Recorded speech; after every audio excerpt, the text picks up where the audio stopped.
how to live and not just survive. Wow. What does it mean to just survive?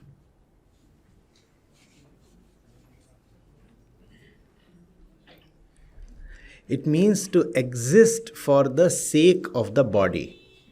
I'm just trying to put in certain technical terms for the sake of clarity. If most of your waking time is spent in pursuit of physical sustenance or physical pleasure, then you are just surviving.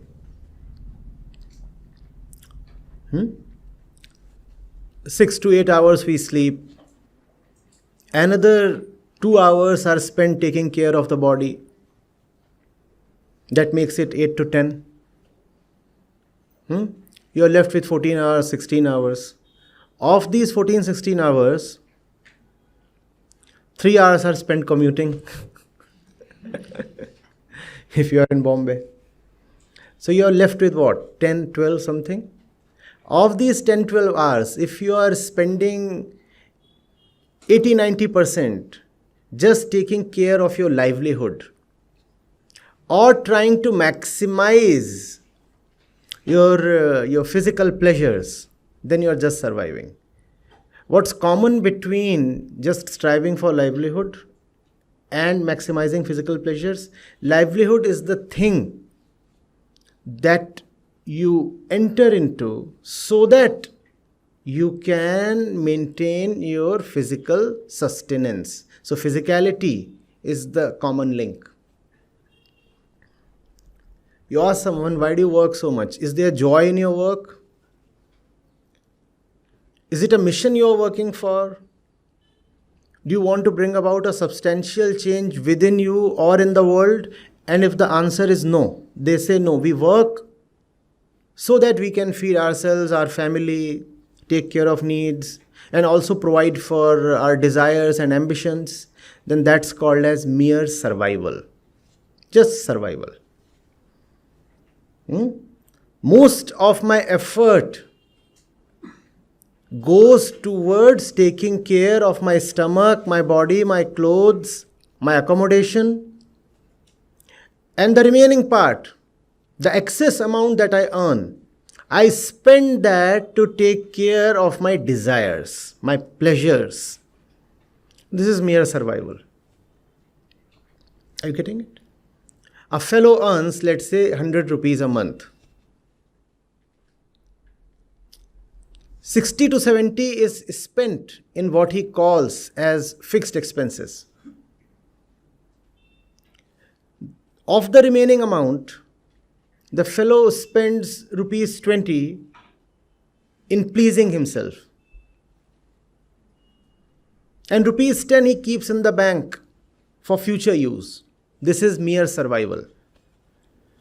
And this must have begun to sound horrible to you because this is how 99% of humanity lives, merely for survival. Just for survival. What is real life then? Real life is when the body, the physicality, is not the end but the means. To live to feed the body is much the same as buying a car to keep refueling it. What does the car do? It goes from the home to the fuel station and comes back to the home. The car moves so that the car can be fueled. The fellow goes to office so that his stomach can be fueled. He goes to office so that he can enough for his stomach, both the stomachs. The physical stomach and the mental stomach. Why does the fellow go to his office? So that the stomach can be fueled. It's much the same as buying a car so that it can be taken to the petrol pump to fuel it. The car goes nowhere else. It goes only till the petrol pump. Or it goes till the garage so that it can be serviced. What's the point in buying and maintaining such a car? It takes you nowhere. There is no destination it can bring to you. Similarly, what is the point in having this body? If the entire life has to be spent just servicing this body, and by body, I mean both the physical body and the mental body, just as the stomach is both the physical stomach and the mental stomach. And the mental stomach, we all know, is hungrier than the physical stomach. Are you getting it? What is the point in having the body? By body, I mean the body and the mind. If the entire life you are working just to feed the body and the mind, how does the body demand to be fed? Through food, through clothes, and through shelter. These are the three things that the body wants. How does the mind demand to be fed? Infinite appetite. Unending desires. Both of these keep demanding, please feed us, please feed us. The body says, give me a better house, give me better clothes. The mind says, that's what I want to have. That next thing remains to be achieved. I must have that. And life is spent just servicing the body-mind complex. It's been 10 years since you bought that car. And it has never taken you anywhere else. And there is so much in the world, great and beautiful, that you must go to. But your car takes you nowhere because all your time you are just servicing the car. The car is of no use to you. Instead, you are being used by the car. You do not own the car owns you. You are a slave to the car. Similarly, we are mostly slaves to our car. This is our car. You have been gifted with this so that you can use this to reach somewhere in life. Instead, we act as slaves of the body. Don't we, usually? The body decides what we'll do. And body means body-mind. The body and the mind decide what you ought to do. And the mind is nothing but an outgrowth of the body. Our desires, our thoughts, they arise from our physicality, don't they? Your hormones shift a little and your mood shifts. Does that not happen? So what you call as your mental emotions are nothing but physical things in motion. So of what use is life then? If all you have to look for is physical, mental security and fulfillment of blind desires. You live when there is something beyond physicality to live for. Do you have that? As young people, this question should be very, very important to you. I do not know whether we'll ever meet again. I do not know whether my words will mean anything to anybody at all, but if even one person here finds some significance in what is being said right now, the very center of life within will experience a change. I meet 25 and 35-year-olds now, and they say that it's probably too late. Why couldn't we meet you when we were in college? And every day there are hundreds and thousands of messages, emails. Sir, what you are saying is perfectly right, but it's just too late for me now. I'm 30. Fortunately, you are not yet 30. So you are just in the right place to decide what your life is for.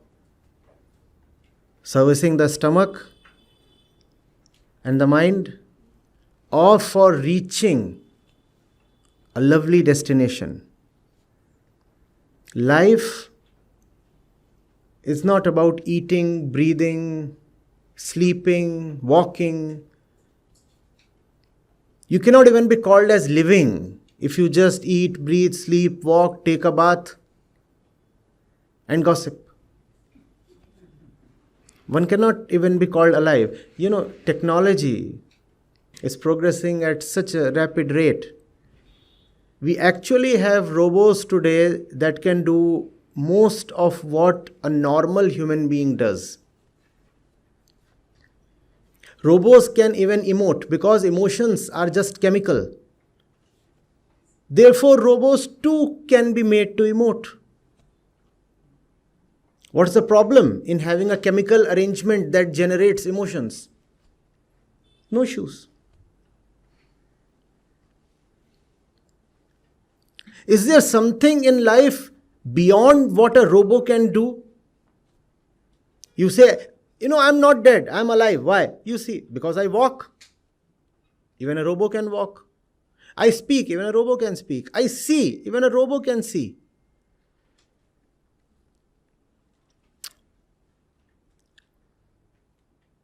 I love, but that's simply chemical attraction. Even a robot can be made to experience that. Just Google and you will find robots falling in love. They have been programmed to fall in love, just as we have been physically programmed to fall in love. There is no consciousness in our love. It's just material attraction and repulsion, like iron pieces to a magnet. Are you getting it? Can there be something in life beyond robotic? If we have a robot sitting here, it will register everything that I'm saying. In fact, using machine learning, using artificial intelligence, the robot will actually be able to prepare a very intelligent map of what has been said. It will be able to tell how one part of my response to one question mapped perfectly with another seemingly different part of response to a different question. You'll find it difficult to do. The robot will do it better than you can. In some sense, if the robot sits here, it's gathering my words better than you can. What is it then about a human being that qualifies it, or him or her, to be called alive? What is that? What is that? And that's something we need to have.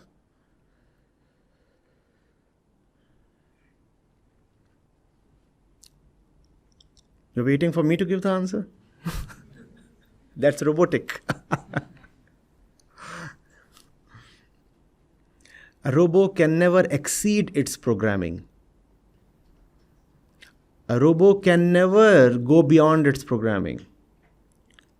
1,000 years from now, when you will have unimaginably fast and smart supercomputers,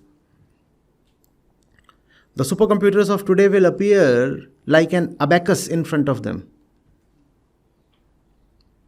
That kind of computing ability you will have. 1,000 years is too much. Within 50 years. That's the rate at which computer science is progressing.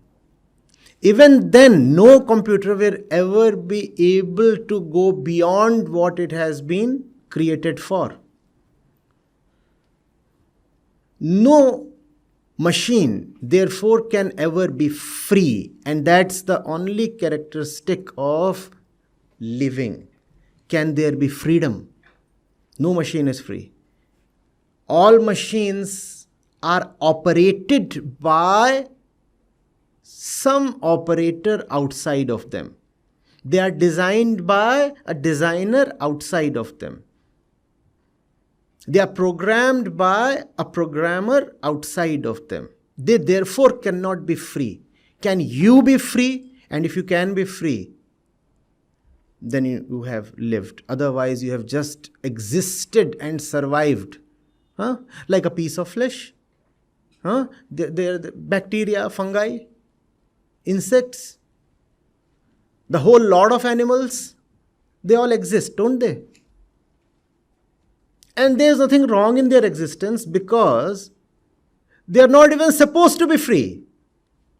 They don't even want to be free. But human beings, if we are not free, something within us keeps weeping, does it not?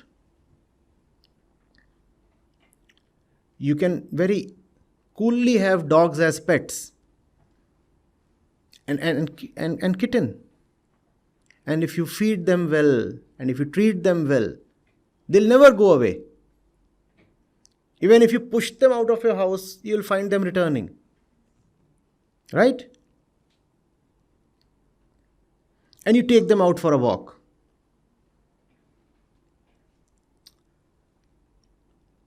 And there's a collar around their neck. But no human being can ever be satisfied with such an arrangement, provided he deserves to be called human. No human being will ever say that if I get fed properly and if I am given enough money and if I am given a cozy place to live in and a nice bed to sleep in, I'm ready to live like a dog in your house. No human being will say that, because human beings are constituted to value freedom more than anything else. The dog will happily survive in its bondages. Man cannot happily survive. We know of people who would rather die than be enslaved, right? I hope we all were like that. I prefer death over slavery or bondages.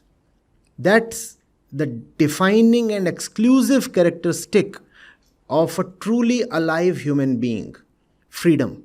Freedom from everything. Freedom from your external masters, and more importantly, freedom from your inner conditioning. Inwardly, we are badly conditioned. Each strand of your hair, every particular cell in the body is simply conditioned. There's nothing new in life, therefore. That which you are doing, that which you are experiencing, your emotions, your thoughts, your instincts, your reactions, they are all pre-scripted in a sense. And on top of that script, there is another script imposed on you by the society. First of all, we are all born conditioned, and then the social influences from us, coming from family and the media and the college and the religious stream we belong to, they all burden us even more. And we become thoroughly mechanical. The fellow loses all sense of freedom. What's scary is most of us lose even love for freedom. We resign. We surrender. We agree to live like slaves. We start calling the master's orders as our own thoughts and desires. Are your desires your own? Are your targets your own? No, they are mostly coming from a master outside who's dictating terms to us. Sometimes we know the master. Most of the times we do not even know that the stuff we are chasing is actually of no use to us. Some blind force has taught us to respect something, to chase something, to value something, to live for something, and we are blindly obeying the commands. Like a clerk receiving dictation from an officer.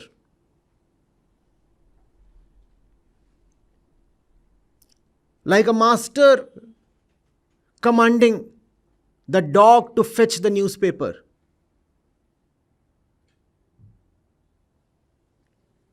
Like a programmer asking the machine to fetch a certain result. That's how most of us live.